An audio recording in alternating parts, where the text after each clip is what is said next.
Good evening and welcome to the Commonwealth Club. You can find the club on Facebook, Twitter, YouTube, and the club's website, commonwealthclub.org. I'm Alexandra Suich-Bass, Senior Correspondent for Technology, Politics, and Society for The Economist, and your moderator for tonight's program.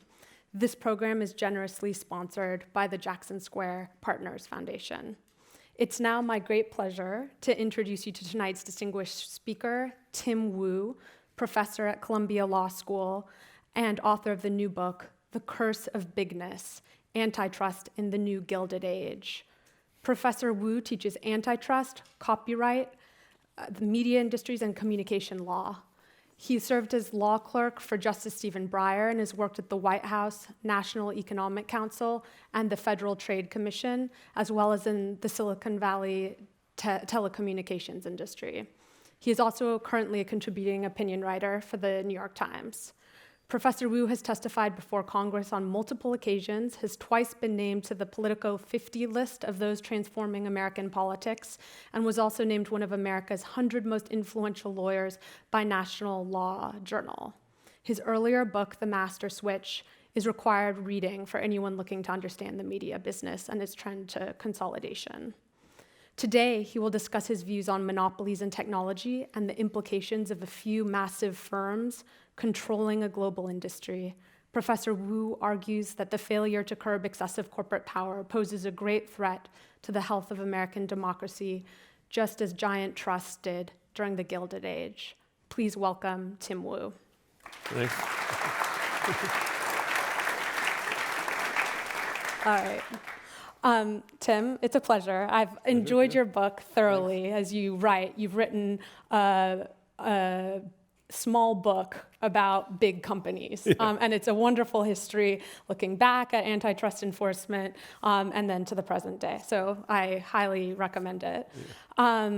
To start, I want to ask you about this trend toward corporate consolidation. It's of interest to The Economist, too. We've written about how we've seen in recent years 3/4 of industries become more consolidated in America. It's a huge issue. What do you think is driving it? Can you point us to some of the central drivers? No, I've been glad The Economist has been interested in this. And I should say that there's a lot of reasons I started writing this book, but part of it was in my later period in the Obama White House, where I felt that the economists, the macroeconomists particularly, in the Obama White House, were like, oh my God, what's happening here? It's like as if they'd noticed the hole in the ozone layer over Antarctica. And the thing they noticed was two things. So first of all, a lot of people had noticed there's been this enormous increase in wealth and income disparity that everybody knows about. But they were also particularly interested in the fact that so many industries, which had been relatively competitive, had reduced to just a small number of companies, 2 or 3 or 4 companies, some of them fully monopolized. And they saw this as a kind of crisis, and they didn't really know what to do about it. I became interested in this, and as I said, I think one of the major reasons is that we have, at some level, given up on the primary goals of the antitrust laws, which were once to ensure that the economy was competitive, that there was not monopoly domination of most industries, that you could expect that mergers that would create these conditions would be blocked. And I think we've lost sight of this policy, of this program. I think it has had serious effects for the American economy. I don't think it's the only reason we have problems with inequality and wealth, income and wealth inequality, but I think it certainly contributes. I think it contributes to some of the labor problems we've had in this country.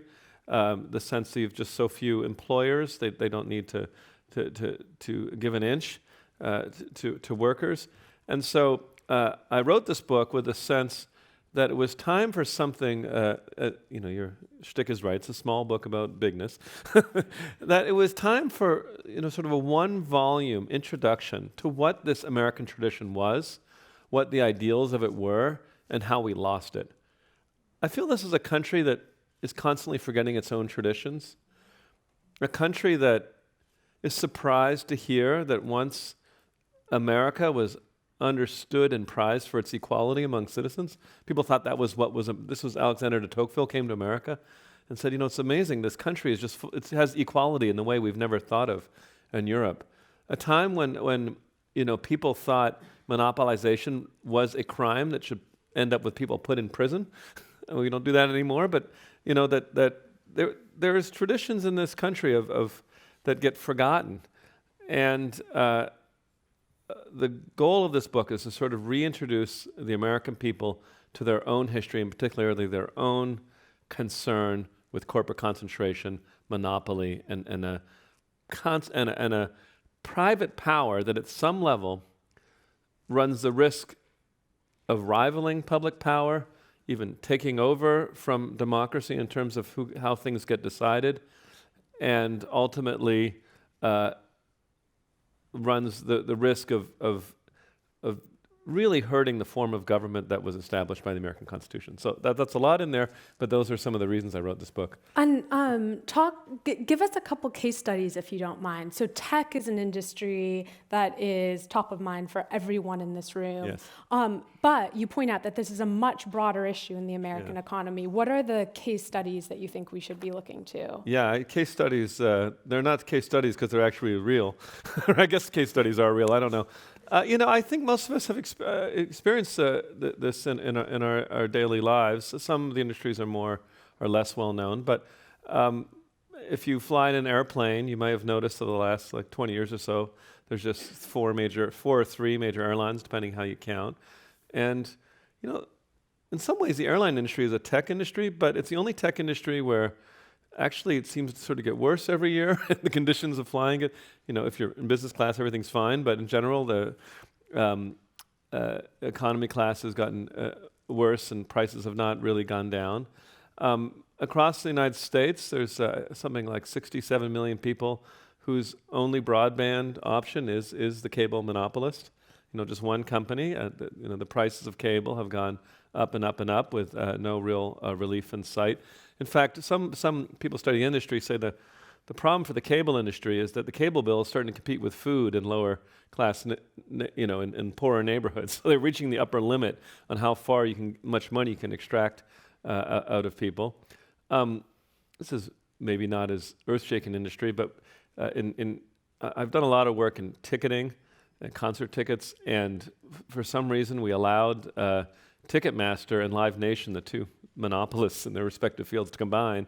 And since then, ticket prices have gone up and up, and the fees on Ticketmaster go up and up, and all these things. I didn't even mention pharmaceutical. I mean, the pharmaceutical industry has a lot of problems, but the pharmaceutical industry specializes in combining market power and patent power, and also the fact that people rarely have a lot of choices when they buy.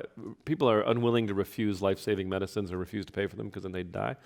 And the ability of the pharmaceutical industry to raise its prices, but so much greater than inflation or jack prices is another problem the antitrust law has not been able to come near to solving. So we have a whole series of problems that are, I think, caused by the antitrust law. And let me just continue for a second. I also think they contribute very strong, this sort of fact of concentration contributes to two very serious American problems. First, basic political science will tell you that the more concentrated an industry is, the more effective it is at lobbying. And it's a widespread idea that Congress, in general, does not do what American people want it to do. If you look at some of the polls, there's all these things that people would like, and Congress, what do they deliver instead? Tax cuts for corporations. So, and one of the reasons I think is the fact that industry is so concentrated, that its lobbying prowess has gotten so strong that it threatens the idea of a Congress that serves the people. And the other thing I'll say, I mentioned wealth and income inequality earlier. The more concentrated industry gets, and I'll walk you through, so this is slightly an economic argument, the more tendency there is for the returns, the higher profits, to go back to shareholders, go to management or a narrow class of professionals, and not be extended to employees. And so and this is something the Economist actually was talking about, is you can see this problem of concentration being very related to the problem of wealth inequality. Absolutely. Yeah. You start in the last Gilded Age rather than today's Gilded Age, and look at some of the forces that drove the popular support for more rigorous antitrust action. Why did we exit that golden era? Why did we enter this freeze, as you talk about it? Oh, why did we? Well, what was it back? Sorry. So no, track us. So we saw this very invigorated period for antitrust action. What was the demarcation point where that enthusiasm stopped, in your Right. view? Sure. Well, let me talk about that earlier period, just very Sure. very briefly, if you don't mind. So I think some of the economic and political conditions of our time are not that much different than about 100 years ago. I'm not the only person to say this, but the problems that we're struggling with in the time of Theodore Roosevelt, Woodrow Wilson, about 100 years ago, was a sense that there was too much monopoly, that there was an economy that was dominated by trusts, that businesses were getting wiped out left, right, and center, and all for the enrichment of a tiny, not broadly, just a tiny number of people, like a 0.1% kind of problem. J.P. Morgan, John Rockefeller, these are sort of famous figures of that era. And second, people were so upset about the way things were back there that you saw American politics of about 100 years ago begin to radicalize. Anarchism became popular. There was a socialist candidate who was a serious like now, socialist candidates who were serious contenders in presidential elections. A radicalization of Democratic and Republican parties. And I think a lot of it had to do with the sense that people were upset about the economic conditions of their life and had the feeling that government wasn't doing anything about it, and they were just sort of losing control over their lives. And being overworked by the employers, unable, unions were, in those days there was no protection for unions, so people would go on strike and then they would summon a militia to shoot them. I mean, it was a very different, worse than now, as bad as things get. And that's why in the book I give a lot of credit to Theodore Roosevelt for his sort of jump-starting of the antitrust laws. He's one of many figures, but he had this particular thing, courage to bring cases against Standard Oil and really big firms. And he did so for what I think is a really important reason is he thought that if the government didn't do something to prove that the people were sovereign, that even John Rockefeller, even J.P. Morgan had to listen to the Democratic elected leaders, he thought there would be another revolution. He thought that they will turn to something much darker, much more intense. And in some ways he was right. I mean, the United States did this antitrust campaign. They passed some legislation. They broke up a lot of companies. They restarted sort of more normal types of competition. Some other countries didn't do that, and especially in the West, the Germans didn't do it. The Japanese didn't do it. They left their monopolies in place. In fact, encouraged them in Spain, sort of the same thing.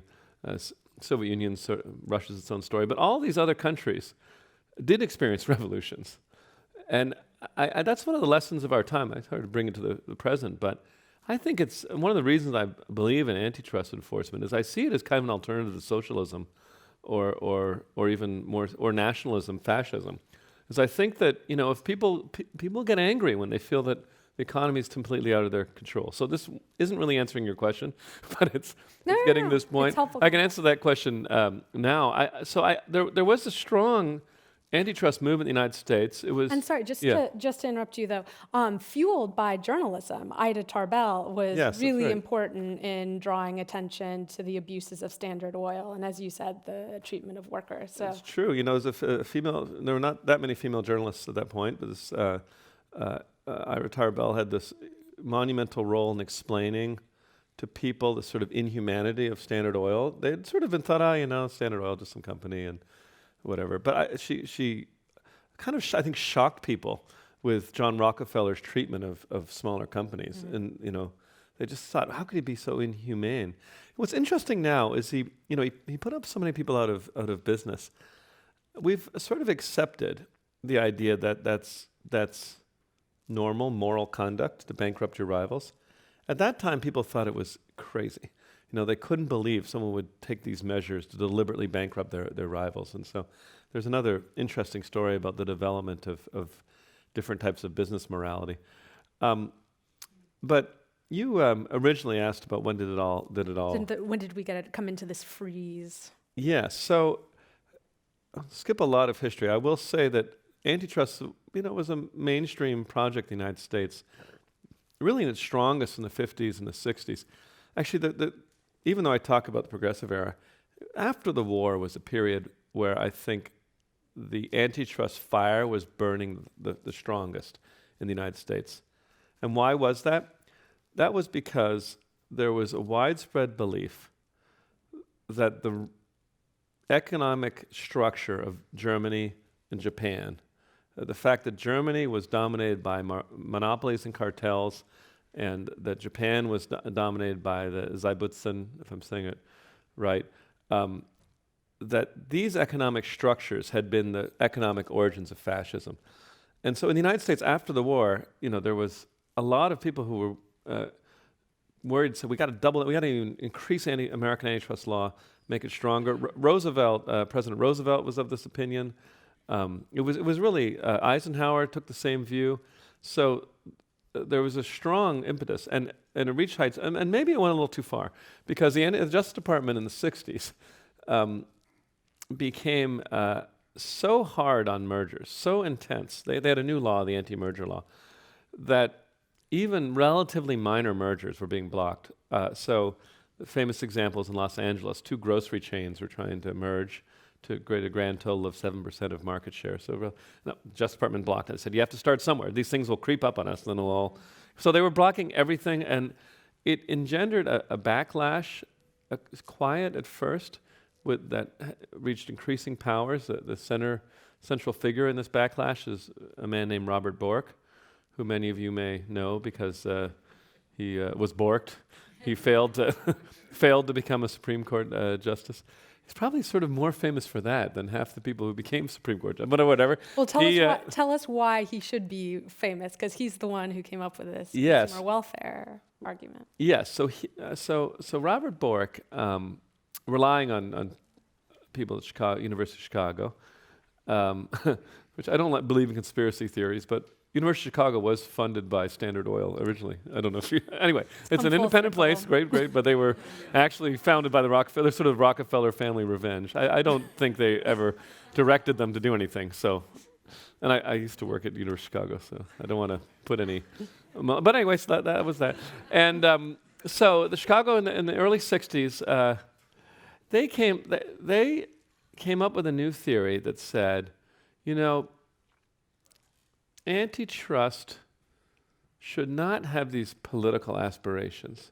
It should not have these goals of trying to help employees, trying to resist excessive corporate power. It should be focused on one thing and one thing alone, and that is lower prices for consumers. That is the only thing that antitrust law should do. That's what the economists at Chicago said. Now, Robert Bork was an absolutely brilliant attorney, and he realized that the economists saying, should be all about prices, wasn't doing it. So he went back to congressional history and did this article, which has been widely denounced and refuted. Nonetheless, he said, the original intent of Congress, when they passed these antitrust laws, had always and ever been that the only thing that matters was prices. So all that matters is whether or not these activities have resulted in higher price. Had sort of a nice, consumer welfare sounds very nice. It's in fact true that one of the downsides of monopoly is it raises prices.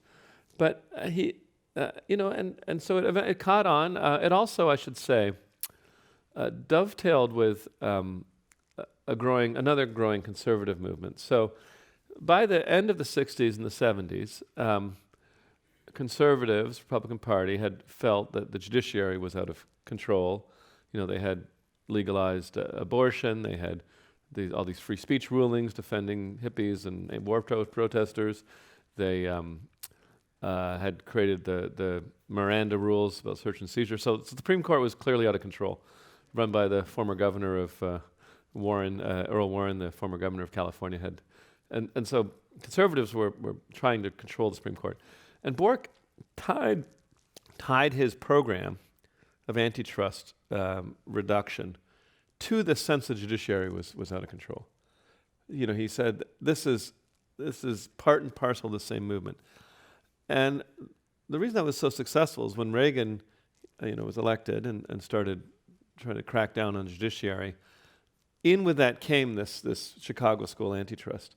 And so in an almost record time, Robert Bork went from this sort of obscure, and his followers, scholar kind of guy, to someone who had set the antitrust policy for the United States in just 20 years, which is extraordinary change and a tribute to the power of ideas. Which brings us to the tech question. Sure. So central to the argument of people who have supported no action on the antitrust side is the consumer welfare and price argument. Well, how can Google be bad? It's free service, same with Amazon, Facebook, etc. What's your counter to that? Sure. Well, let me say one thing about tech and antitrust. I was just reading another. Sorry to spend all my time in history, but I'm an academic, and there was a historian who was saying every 20 years in American history, someone has claimed that antitrust should be gotten rid of because because tech has gotten rid of the need for antitrust. Because tech firms disrupt each other. It was said in the 1910s. It was said in the 1930s. There's always a tech industry. It just doesn't happen to be this tech industry, but there was, a tech industry. It's just, and so every 20 or 30 years or something, we need to repeal the antitrust laws because the new technologies make antitrust unnecessary. So when I was in the administration, the Obama administration, when I was in law enforcement, I would say that was one of the high points of the love affair between Washington, D.C. and Silicon Valley. There was a sense back then, and I will say I shared in some of it, that it was impossible for tech to do wrong. Google, Facebook, maybe Apple did some funny things. They fixed prices sometimes, but these other companies, they were giving away their product for free. All they want to do is show you an ad now and then, not very many. And was that because the Obama administration was so close to the tech industry? Too close? Well, I think it was a number of things. Some of us had spent time at Google, or other Silicon Valley firms. So that was part of it. I think also it went beyond. I don't think it was like, Larry and Sergey were putting money in the pockets of people. Or actually, they were of academics. Not me. I didn't take any money. They were putting a lot of money in a lot of pockets of economists. So that's what people do in Washington. You know what someone said to me the other day was a lobbyist. He goes, the difference between journalists and academics is academics are a lot easier to buy. It's like you got to give some credit to journalists. I give some credit to journalists. If you offer journalists, $10,000 to write a good story, I don't think you would. 20. I assume you wouldn't do it, but academic will do it. maybe 40. Once you raise the number to a certain amount, they'll do it. They'll do it. I personally try to avoid that, but they'll do it. And there'll be a complicated reason for why they need to feed their family or something. You can't make it on. Economists can't make it on a mere $200,000 a year. The academic salary, I need much more. It's sort of disgraceful, frankly, our academic profession, how easy we are to buy. But that's an aside. So some of it, but no, inside government, I just feel. I think many of us, maybe some of you still feel this way. There was a sense that a company like Google or Facebook was like operating a charity. And you wouldn't want to investigate the Red Cross and say they have a monopoly on rescue operations. It was like so these guys, and they seem really nice. They were younger demographics, so people liked them. So I think there was a great sense that they really could do no harm, And it caused us to make some, I believe, serious errors during that period. And I'll describe a few. Please. So the main, I think the cardinal sin, I can talk about some others, but the biggest mistake was not stopping some of these companies from buying off all their competitors and eliminating them. So Facebook in particular. So Facebook, as everyone knows, 2012, starting to face some questions about its revenue. Suddenly there was a young new company that had a great demographic and was on mobile, and basically you could do all the stuff you wanted to do on Facebook, but more easily, quicker, and of course this firm was Instagram. And there was a sense, I think a lot of people felt, that Instagram was going to do to Facebook what Facebook had done to MySpace. In other words, been sort of younger, hipper, more interesting, and then Facebook would start to fade. So, Facebook could have, and I think they did try to develop their own photo thing a little bit, but then that wasn't going too well. So suddenly they realized, and we'll just buy them, right? Well, they got the insights early with this other acquisition they did, Onavo, right? So they were able to see how people were spending time on their phone. And yes, was Onavo before? Yeah. I guess they were. So they knew already about this thing. I mean, it had happened earlier. YouTube, Google. No one thought this was a problem at the time. I think maybe we should think about it again. There's Google had its own competitor to Google called Google TV, to YouTube called Google Video or something like that, and it wasn't doing as well as YouTube. Now, usually, the instinct of the antitrust law is to say, well, if you have someone as a competitor, you don't let them buy their competitor. You want them to invest to get better, so you have some competition. Right, but that didn't happen. They just said, "Oh, we'll just let Google buy them," and Google admitted they're like, "No, we're not as good as YouTube. We're going to buy them, and that's fine. And it'll only be YouTube." And it is basically Vimeo is sort of small there, but the usual antitrust policy would have asked them to stay in the market, not let them buy it, so they'd be forced to develop their own competitor to YouTube. But no, we didn't think that way. So we WhatsApp is another one. I mean, WhatsApp had this huge. So WhatsApp, I assume people in this room know who they are. There was this big alarm bell, which is they paid $18 billion for this company, which to anyone who does antitrust enforcement is called a split the monopoly payoff. Usually only pay that kind of money if you project you're eliminating enough competition to make it worth it. It happens all the time in drug deals, where two people basically agree not to compete, and then they have some big payoff, and everyone knows what's going on. For some reason, I was, no, they're cool. They want a global profile or whatever. So everything was like, these guys, they're cool, they're young, they do good stuff. So I made all these mistakes. Yeah. Well, it was hard. It was harder than that, right? Because what do you define as the market with WhatsApp, right? Yes. So they had zero revenue. That's right. In Instagram's case, it was even harder because they were really small when they were purchased. So what are the metrics that antitrust enforcers should have looked at in those instances? Yes, it is easy to look at things 2020. Actually, that's why I believe we should break this up retroactively. And that's something I describe in the book. And yes, but I think they should, because I think it is, I agree with you, to give some more credit to my friends in the agency. It is hard to know. I think the key problem is they didn't understand the metrics by which the industry was operating. So they were looking for cash, but these firms were competing for attention. They were competing for audiences. Facebook, it is true that Instagram didn't have any money yet, but they did have already, I think, 34 million users at the time. They were growing faster than Facebook had, and they were eating right into Facebook's attention markets, its engagement, its time.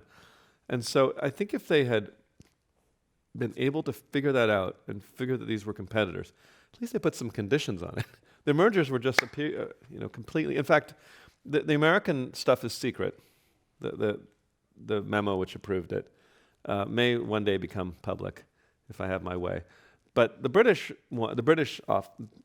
also examined this, and they released their analysis. If you read it now, it's probably the most embarrassing thing. It is embarrassing because it says Instagram does not yet have any advertising revenue, so they're not competing with Facebook for advertisers, and they say Facebook does not yet have or Facebook does not have an important camera application. Yeah, So they they're not define them competing as with a Instagram. photo app rather Right, than photo. a social They don't have network. this thing. So therefore, we can safely conclude that these companies are not competitors and will not be competitors in the future either. They're just like a rant, and it doesn't look so good. In fact, the person who wrote that, anonymously I heard the person who wrote that, is like seeking vindication in some way. It's going to try to do something to try to prove, anyway. He's an academic now, Yeah, I want. for hire. So I think we blew it on Facebook in particular. Google, I think, I don't know if Tim O'Reilly is still here, but we had an investigation going of Google. Some of it I can't talk about because I was in there. But I don't think we were able to think about the problem that Tim O'Reilly calls the problem of a platform eating their ecosystem. We had no way of getting around, and that was the problem presented by Google. Google had very successful with search, a great search engine. No one denied that they came to power fairly. It was better than Alta Vista or Bigfoot or whatever the Lycos, some other ones I forgot. But anyway, they were better than the guys. They got there fairly, but they kind of started to reach the end of profit of revenue. And so then they had to sort of go at the ecosystem around search and start eating chunks of that out and impoverishing everyone surrounding them. And, maybe that's just regular business, but maybe there's something there. And we have no way of kind of grokking that, of like figuring out if that's a harm or not, or whether it's a big deal, or whether in fact they're going to, which I think has happened. I think the web has become sort of impoverished by the sense that if you go anywhere near the search engine, any of those verticals, they're just kill zones or instant death. Like there's no use. There's like a couple people straggling along, but stuff that is search dependent, other than Amazon, which is their story, is in some. So I think we blew it. Do you think it's a mistake that American antitrust officials haven't taken action against Google? In Europe, they certainly have. They have. I'm not 100% fond of what they've done in Europe. Europe has. I have great respect for my European friends. They bring a lot of cases, but they have a really weird way of finishing their cases. Like a writer. Some writers can start a book well, not finish it. But and that's how Europe is with antitrust. I hope there's no. Are there any bad endings? Yeah, they just don't know how to. When it came to, sorry to get in the weeds here. When they investigated Microsoft, Europe, they became obsessed with this thing called the Microsoft Media Player. And so they insisted that every unit of Microsoft would be shipped with the option that you could also have real players. It didn't matter to anyone. It was like they do it. Anyways, this is aside. So they should have, with Google, I like that they're looking at it, but I think they need to come up with a better remedy. Everyone needs to figure out the right remedy for Google. I think the most obvious is you need to keep Google at some hand length from its ecosystem. You have to think about this problem of, does Google start, I think, to eat its own ecosystem, everything around Google become a shade where no one can grow, and try to limit that power. And I don't know if we know how to do it, but that's where the remedy should be. Mm-hmm. We have a question here about which tech company is most likely to see action from the leader of America, the new president, whether it's after 2020 or today. Who do you think is most vulnerable? Well, I think it'll come before that, frankly. I think it'll come before the next president. So you think it's a 2019 action? Or maybe or 2020. Maybe 2020. There's these other entities called states. And if you haven't noticed, they're also consider themselves to be sovereigns. They also have antitrust divisions. And I think they think, there's this, I worked in state government too, and states watch the federal government, and when the federal government doesn't do something that people think should happen, California and privacy, for example, they get active. And so I think... And we saw that with Microsoft, didn't we? We saw the state AGs. True. So I'd be willing to bet that the states get at this, and I think their target will be Facebook. Mainly because it's the legally, some people will say, Amazon, such an effect on a plane, but this gets very legal. But that particular issue of Facebook acquiring its competitors illegally is very vulnerable, I think. And I think and it's illegal because the laws of this nation ban mergers that substantially reduce competition. And I challenge anyone in this room to tell me that Facebook controlling WhatsApp and Instagram does not reduce competition. Some people, maybe someone in the room will make a case, but I think it's not the hardest, it's an easy argument to make that that merger reduced competition. And I think let me dwell on the effects. I think that Facebook has not felt competitive pressure in the realm of social networking because they control their main competitors. They felt a little bit from Snap, but they managed Snap. There was no Snapchat. It's not everybody's Well, they tried to demographic. buy Snap, actually. They did try the same playbook again, but it didn't work. They eventually bludgeoned Snap with Instagram and WhatsApp. They managed to flatten them out, stop their growth from going any further. But no, I think the harm needs to be from this. So you were talking about prices earlier. I think the harm of Facebook feeling that it doesn't really face competitive pressure comes in several directions. I'll name three of them, if it's all right. One is they've been able to keep adding more and more and more advertising. And, people, if they don't have anywhere to go, they just they deal with it. Now, when MySpace had too much advertising, everyone remember MySpace? People all went to Facebook. But now it's too much advertising in Facebook, there's no place. Second, this is the most obvious to me, is because there has not been a more privacy protective alternative to Facebook, they've been getting away with murder on privacy. They felt no serious pressure to do anything. They may start to regret that when the FTC fines them $5 billion in the next week or so. I don't really know that's going to be, but when they fine them $7 billion, but they have felt that they don't really need to be serious about privacy. They can And just to pause, get away with it. This fine is over the Cambridge Analytica Yes, that's right. Yeah. data leakage that we saw last year. Yes, I was at the agency in this Federal Trade Commission at a time where it turned out to be an auspicious or a non-auspicious time. And then the third thing is I feel that they haven't really, I think Facebook, they've sort of woken up a little bit, but they haven't felt, because they have no competition, that's the problem with no competition, is this sense of impunity. Is I feel they've felt sort of immune to government scrutiny. They've been willing to run enormous security risks that I think led to some of these problems in electoral manipulation. And in a sense, they could kind of buy themselves out of all these problems. I don't think it's a cure-all, but I think if they had been facing tough, constant competition, that the story might have been a little bit different. And I think in the future, the story will be different if we can get some competitors to Facebook. So let me play devil's advocate. Why does breaking up Facebook solve the problems? Because there's two counters to that. One is that one of the face babies, or whatever you call the new little... I think they're called Instagram and WhatsApp. That's okay, the three units, one of them will ultimately win out and become the dominant one. Maybe it's not core Facebook because that's less relevant to users than it's ever been, but maybe it's WhatsApp or Instagram that wins out.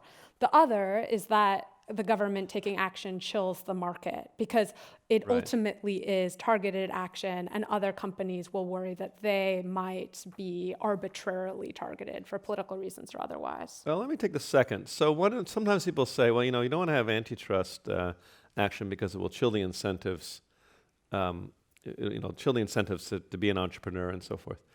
I would submit that the prospect that after you've earned your first $20 billion or whatever, that then you might be investigated for antitrust, that is going to stop someone from becoming an entrepreneur seems to me far-fetched.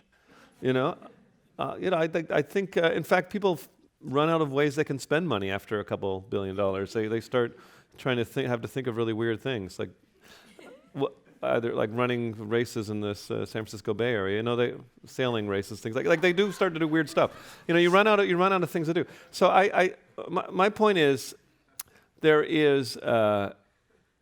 would be a diminution in incentives if, an entrepreneur has a little bit of success, immediately gets attacked by government. That you don't want. But if you've had a monopoly for a solid 5 or 10 years and you've earned your first, billions and billions of dollars, if you're worth, I just can't see that being. Look, does the example of Bill Gates scare people into saying, "Oh, I don't want to go into tech"? Look what happened to him. You know, Well, he had this yeah, this you thing could argue against that the action against Microsoft made tech companies be better behaved, actually, than I think I'm a big fan of that action, and that's kind of the spirit in which I'm suggesting new action. And then but your other question is, okay, well, won't this you break up these companies and eventually they'll all become one? It may be. I just think that that could happen, but we also presumably would have some oversight over the mergers. But I also think that it's very important to these industries, platform industries, big tech industries, that you in computer terms, reboot every once in a while, shake things up, rejigger things. And I think it's important based on my time spent with the history. And if you'll indulge me, I'll think of a couple examples. You know, IBM was the dominant monopolist of computers for the United States for many decades. And eventually the antitrust department went after them. And IBM didn't like it. They were subject to 13 years of investigation. It drove them crazy. But a lot of stuff came out of that shakeup. For one thing, IBM finally said, okay, we're going to let software be sold independent of hardware. So, you know, before they always sold it together. But I've gone through the records. The general counsel said, listen, we're going to lose on this issue.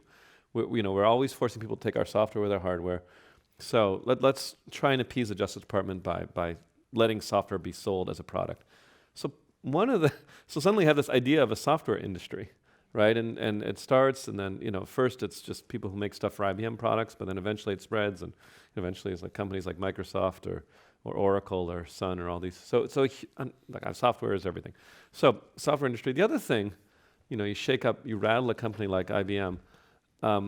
When they started getting into personal computing, they did so very cautiously, almost as if an antitrust attorney was there because an antitrust attorney was there. Because the case was still going on. The case was still going on. They didn't buy Microsoft. They had a chance to buy Microsoft, didn't do it.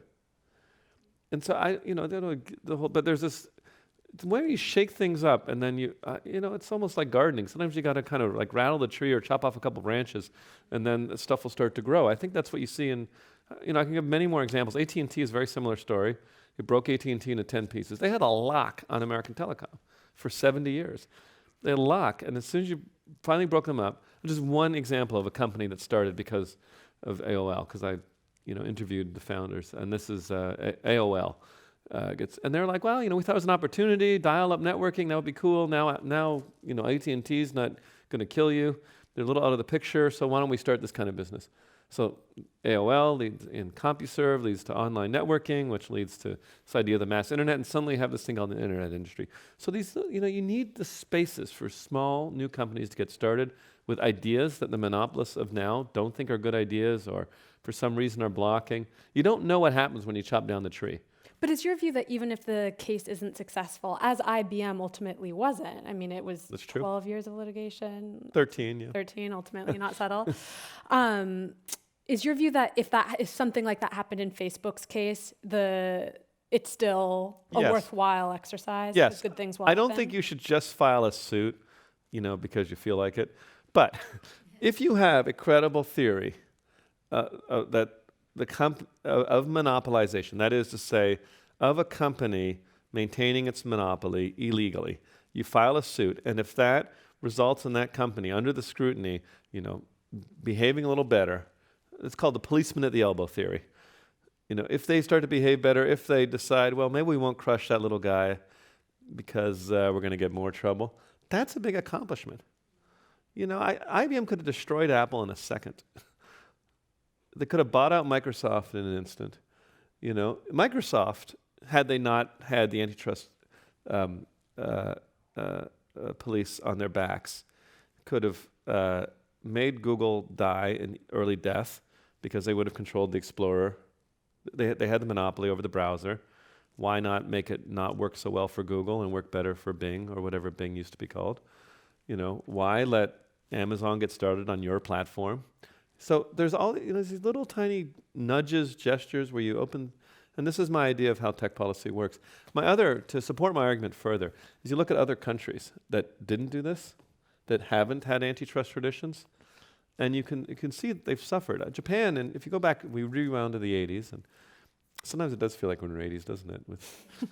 Anyway, so we rewind to the 80s, we would be talking about Japan. Japan, they've got it all figured out. They've got the tech of the future. And what's great about Japan is the government is on the side of business. They don't try and break it. They're not trying to chase around IBM. No. NEC, which is, they're investing in supercomputers. They have this project called the 5th Generation Project, which is going to leapfrog all of American computing and make Japan the supreme power of all computing. So that's what we would have been talking about. But the fact is, because Japan never broke any of their monopolists, NTT, NEC, all these things, so nothing ever got started. They never developed a startup culture. They had some success with mobile phones, but everybody was always a little bit where, nothing could really upset the monopolist. And you just can see. And then by the 1990s, they had missed out on the personal computer revolution because they had decided supercomputers were the future. They had missed out on the internet, and it missed out on smartphones. So after that, when's the last time you heard about Japan? I like this. So it's Tim Wu's Guide to Innovation. It's embrace antitrust law. Embrace antitrust. I mean, it's not the only thing that can shake things up.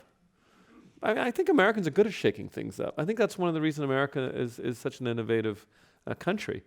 We have a faith, I think, that at its best, I think America doesn't believe the future is known and has a kind of experimental mandate. We sort of celebrate people come out of nowhere and do something unexpected. And I think antitrust or these kind of regulations, they have that same thought. They're like, they want to pin down the big guy a little bit so the little guy gets his chance. If the little guy fails, oh well, but at least he got his chance. And I think we always need a little bit of this sort of, little breathing room, little holes in the undergrowth for things to grow. What do you think of this administration's appetite for antitrust action? No, it's a complicated question. Because we saw a big case. Yes, very big case. Warner. Very big case. So this, which was a failure, unfortunately. So this administration, is this going to be unsurprising? It's unpredictable. Well, here's what I don't like. What I do like about it is that they do occasionally bring cases. What I don't like about it is that they're giving antitrust law a bad name because there's always the suspicion that antitrust is just one more way that Trump gets it. That Trump finds a way to club his his personal enemies, and so that like Jeff Zucker at CNN or he has these weird personal vendettas. Or Jeff Bezos. Yes, at and he's like, okay, what can I do to them? Well, antitrust. So I don't like that. So I don't like that. And on the contrary, they've let some mergers go they shouldn't have. They're not. There's a big merger going on right now, which is T-Mobile and Sprint, and they're just like, oh, that sounds like a great idea. Oh yeah, prices will be higher, but okay. I mean, this is just old school price antitrust. Oh yeah, prices will be higher, but my friends at Sprint tell me it's like going to create 1 million jobs. So okay, let's do it or whatever. So I can't approve of the approach the administration takes. It's too completely personality driven. So I'm not into that. We have a question from the audience about Amazon. Sure. And whether we're going to see action against Amazon. So that's an interesting question. There's a lot of public appetite especially in my home city of New York. There's a lot of, and there's a lot of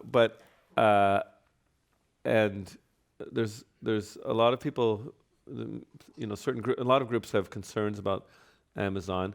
As it stands, and this could change, right now no one has, with antitrust at least, managed to quite put a glove on Amazon. They have, antitrust still very interested in prices, and Amazon tends to, if not lower prices, at least offer some conveniences. But that could change, and I think it could change in more than one way. So one thing is if we start having evidence that Amazon, eager to keep its margins up, does what I talked about earlier with Google, where the Amazon marketplace has all kinds of third-party vendors. And Amazon has a kind of a habit of trying to figure out which are the most profitable, successful products, and then making its own version of them, and then underselling those guys. and which some stores do, but the more powerful they get, the more they manipulate their search engine to try to make sure the Amazon products always win, then I think they could come in for it. But as of now, I don't think someone quite has that case as developed or straightforward. If someone in the audience has a good idea for it, let me know it. I have an interesting question about whether there's a way to redefine antitrust to include abuses of public trust. Interesting question. So not just deal with the question of competition or any competitive behavior. Abuses of public trust. So are you sort of thinking of So so let me actually answer that this way. I think that the origins of antitrust were more in this direction. So, although there's some dangers to it. So, when Theodore Roosevelt was enforcing the antitrust laws, he had the idea that there was a difference between a good trust and a bad trust. And he said, it's okay if you're a big, powerful company, as long as you behave yourself as a good citizen, you're maybe support the community, or act properly, as opposed to the bad trusts who are treating their workers badly, hiring militia armies, destroying all their competitors, and misbehaving themselves. So that was an older theory of how antitrust should be enforced, and I think it still should, at some level, be in the back of the mind of enforcement officials, of which I was at one point, which is, you do in your mind, so antitrust since the 60s, since the 80s, has become incredibly technical. And the cases are, well, if we run these equations, what do the prices look like, and do we have a case, and blah, blah. But I do think a good law enforcement official is thinking, does this company sort of a public menace at some level, or are they basically behaving themselves and contributing to public good? And I think that back of mind calculation, which also gets to politics, like, are they interfering with politics? Are they destroying institutions that are important to American society? Are they basically doing more harm than good? Should be the basis of most government decision making at some level, unless you don't believe in human judgment. Now, the economists, this is a big fight inside. The economists want everything to be about numbers. But I think you can't get away from this question of judgment.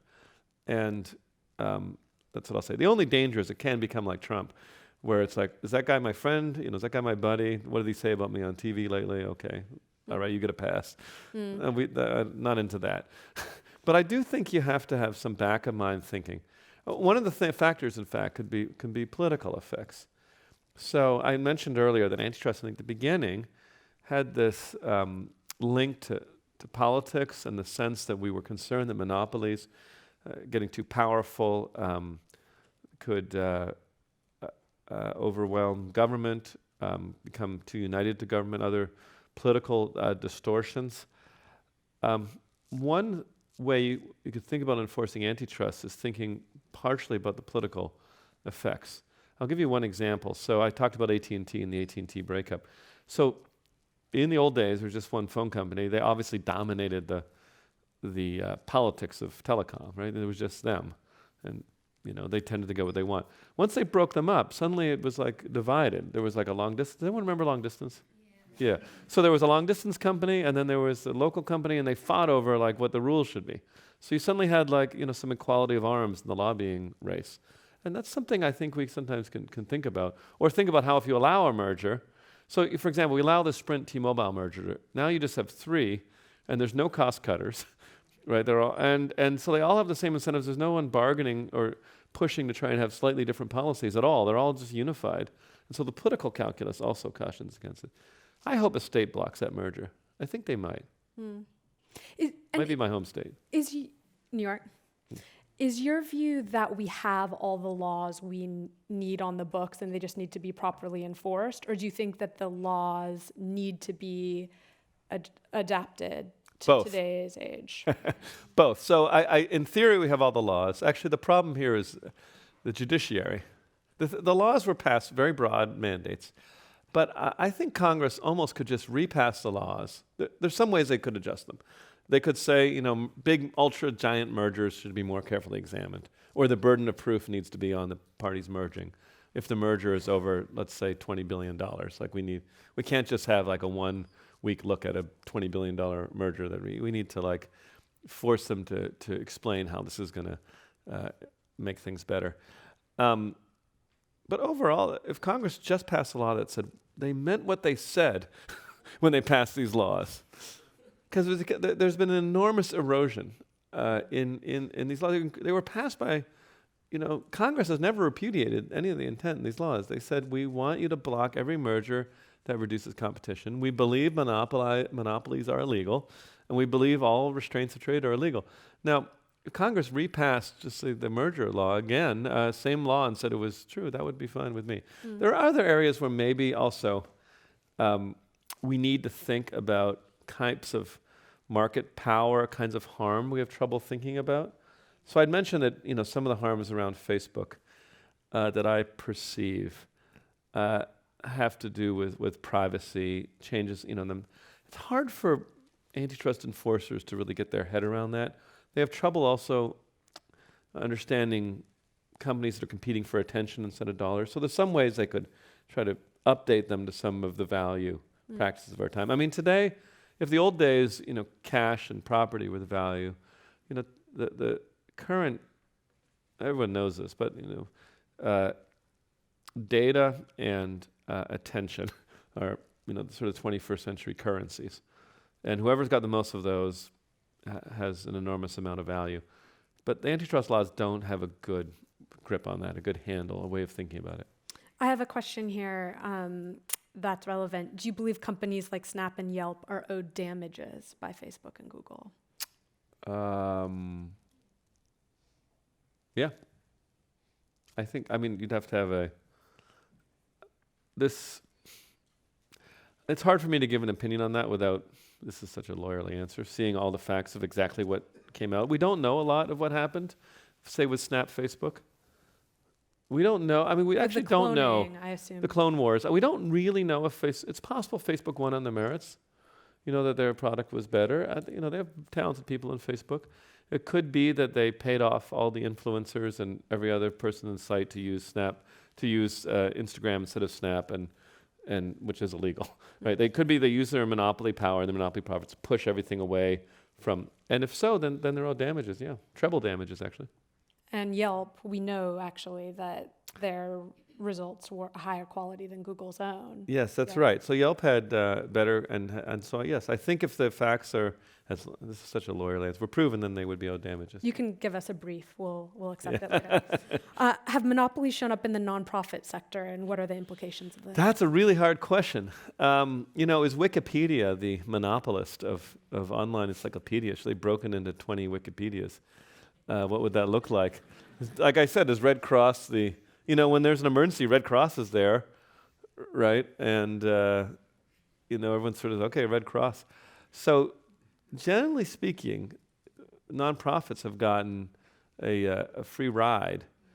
But, there's with some exceptions. So, but they shouldn't always. Hospitals are nonprofits, often.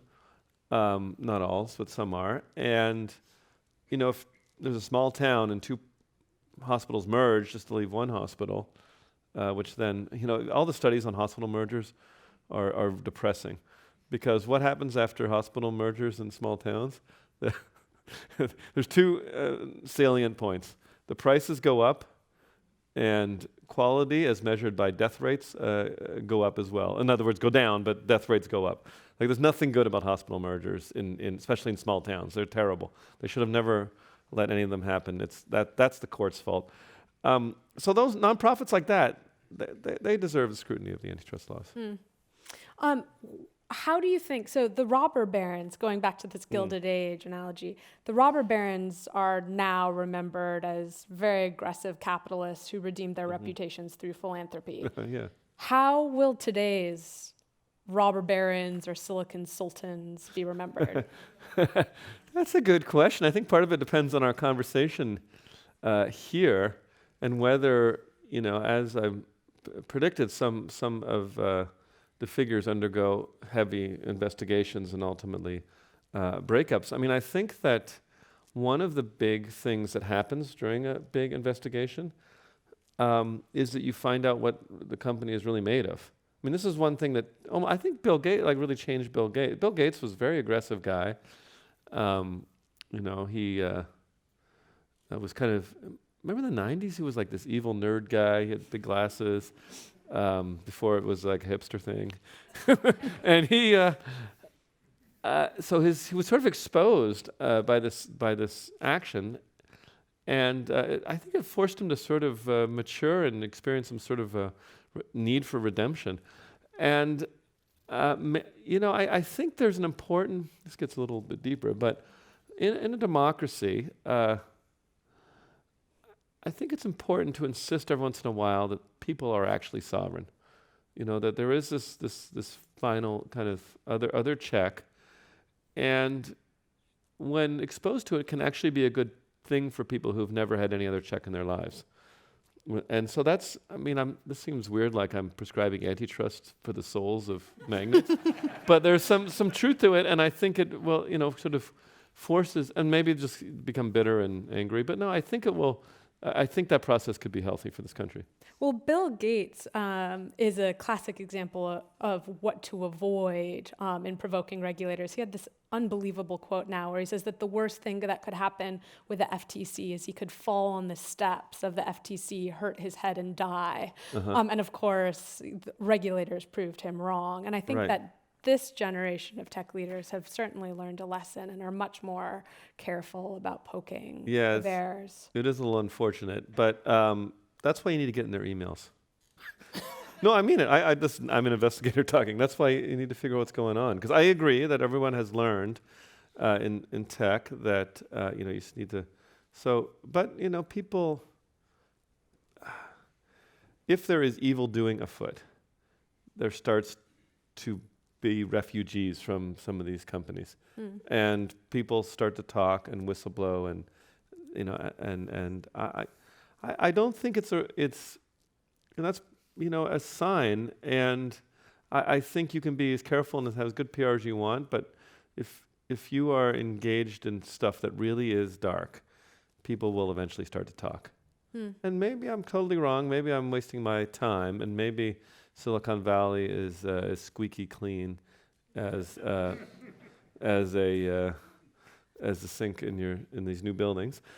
I don't know what the metaphor is, but I think there's going to be a day of reckoning. I think it's starting already, and I think we're at the beginning of it, actually, of this sort of reckoning. So take us forward and leave us with a few predictions. So you predicted that before the 2020 election, we are going to see major action, probably against Facebook, and a campaign to break them up, possibly led by state attorney generals.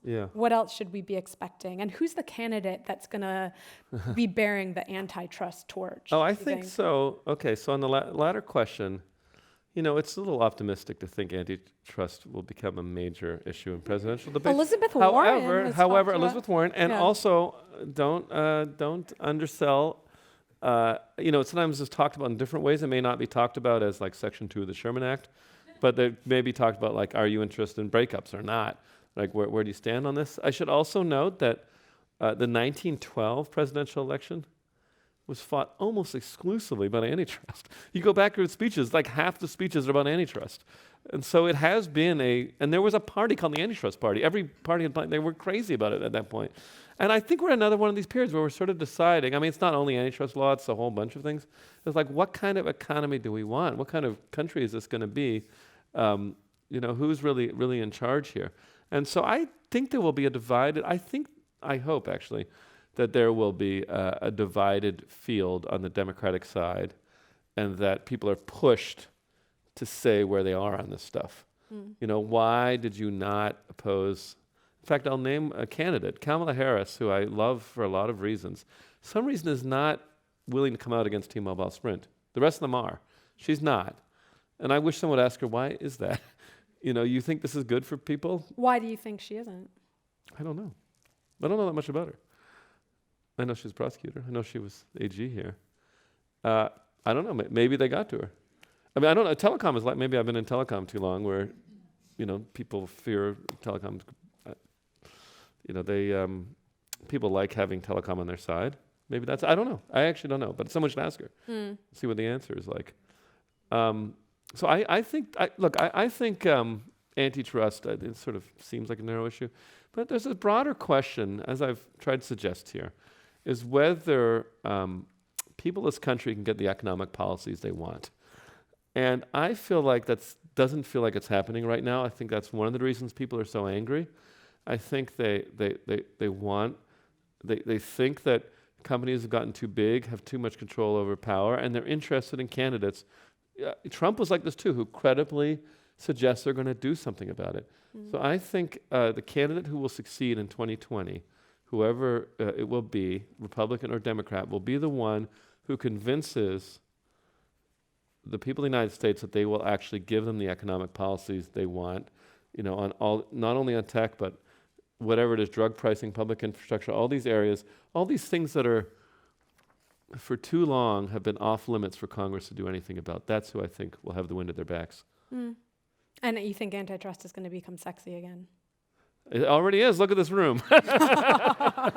Here we are on the stage, right? On that note, I have to conclude. I have a closing treat, but Tim, thank you so much. Thank you. Our thanks to Tim Wu, professor at Columbia University Law School and author of the new book, The Curse of Bigness, Antitrust in the New Gilded Age. We also thank everyone here, as well as our audience on radio, television, and the internet.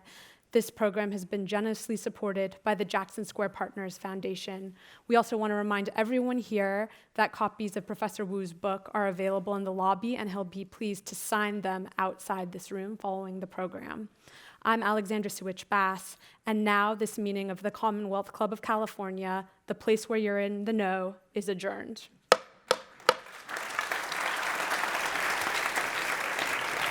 Tim, thank you.